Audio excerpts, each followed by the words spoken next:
2021. Mohammed anxiously guides his family through the dusty, chaotic streets of Kabul towards the airport, hoping for a spot on an evacuation flight.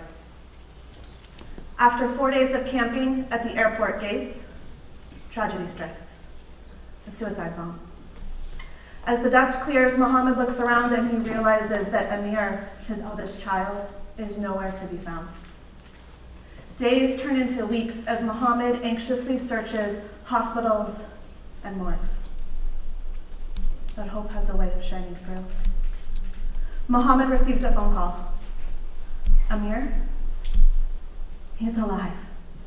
He's safe on a US military base. In the chaos that followed the bombing, he had been swept up in the throngs of people and on to one of those evacuation flights. Amir spends the next 2 years in foster care, waiting for the rest of his family to be evacuated from Afghanistan. This past summer, Opening Doors welcomed Mohammed and the rest of Amir's family to Sacramento, and finally, they were reunited.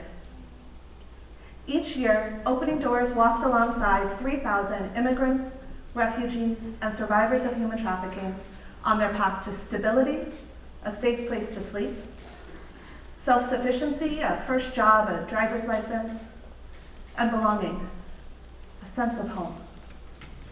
Refugees contribute significantly to our communities, paying $20,000 a year more in taxes than they ever use in public benefits.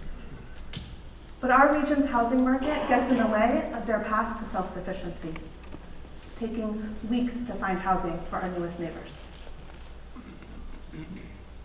So here's our innovation, Welcome House, where we rent single-family homes and use them as shared temporary housing. Some may stay for as little as 2 days before reuniting with loved ones. Others may stay 6 weeks or more while our staff works to secure permanent housing.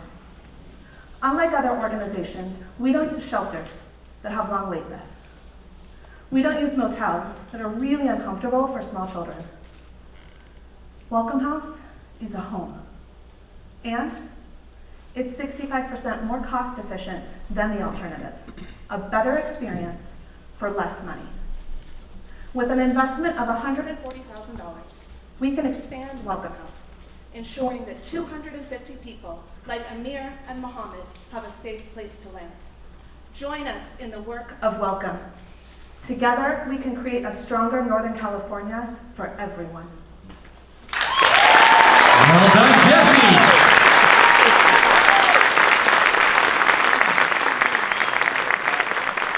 All right, my friends, let's hear from the judges. Scott, kick us off.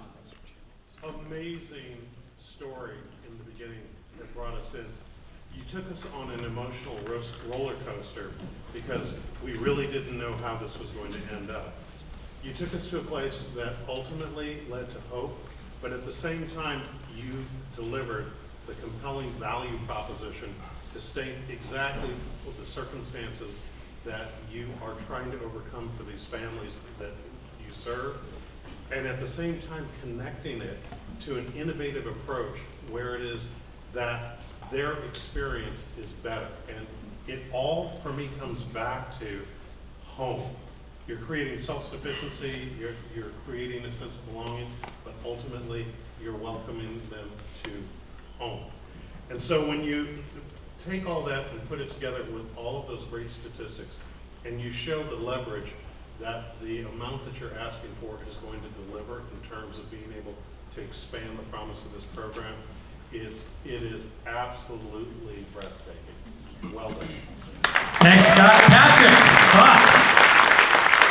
Well, I think it was a very touching and heartfelt presentation. I'm really appreciative of it. I think Amir represents so many people in the world today. When we think about what's happening in Ukraine, when we think about what's happening in Gaza, when we think about the human trafficking that exists right here on our own streets, Amir really puts a face to that. I think that it's so important what you're doing with regards to efficiency. 65% more cost efficient, you said, the work of welcome.